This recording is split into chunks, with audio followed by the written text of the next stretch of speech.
Welcome to the lesson today.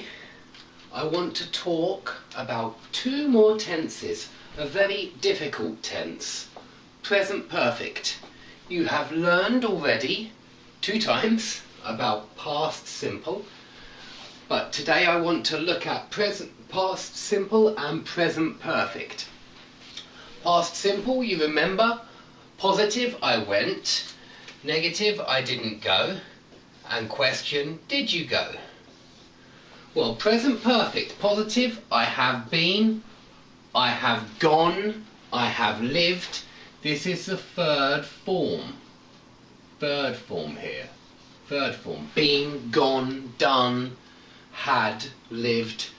Okay, for negative we say he hasn't been, he hasn't lived, he hasn't gone, he hasn't seen, he hasn't had. So we still use third form after hasn't. And for question, have you been, have you gone, have you had, have you met, have you known? Okay, so we always use the third form in present perfect. Now, past simple, we know when. We use it when we know when. For example, 3 years ago, I finished university. I didn't work. When? Last week. Last week. Yeah? 3 years ago, when? Last week, when? We know when. When did you start the lesson? In 1997, I went to Paris. Okay? Past simple is always finished, and we often know when. If we say when, if we say 3 years ago, last week, when, in 1997, we must use past simple, and we mustn't use present perfect. Never use present perfect if we know when. Okay? Present perfect we use with all of these words here. If we say these words, if we use these words, we need present perfect. Why? Well, because these words are unfinished periods of time.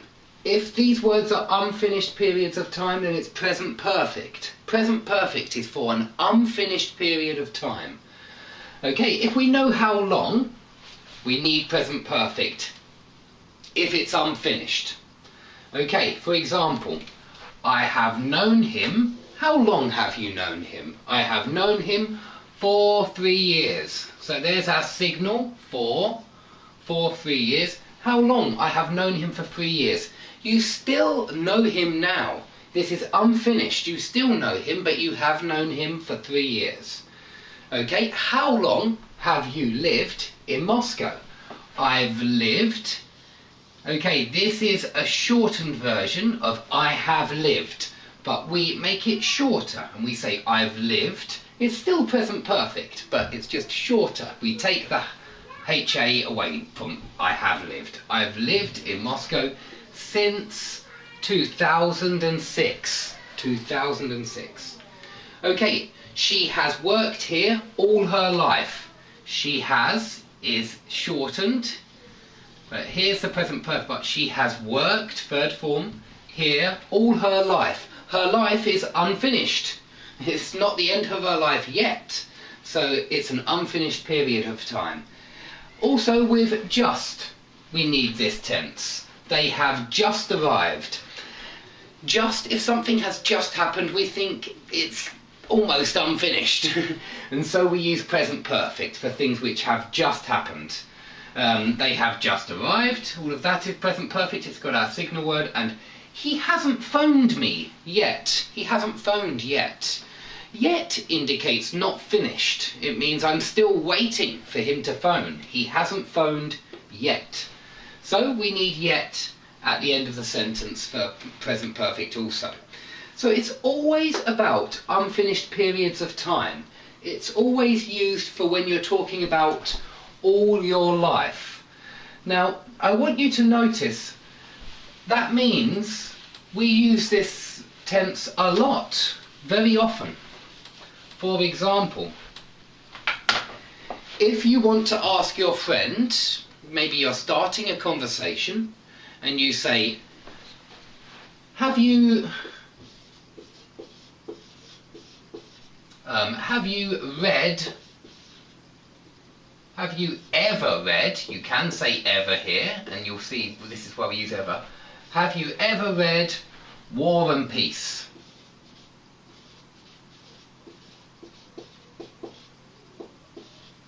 Have you ever read War and Peace? Have you read War and Peace? You're talking about in all your life, have you read? You're not talking about 3 weeks ago or 2 minutes ago or 5 years ago. You mean ever. Have you ever read War and Peace? And so very often we use present perfect when you start a conversation and you say, have you read War and Peace? Have you seen this film? Have you been to France? In all your life, have you been to France? And when you say never, you often mean in all my life. I have never read that book. I have never been to France. I have never seen that film. Okay? So I have never been to Japan. It's true. Okay? I'm talking about in all my life. I have never been to Japan. So it's not about when, like past simple, it's about all your life or long unfinished periods of your life.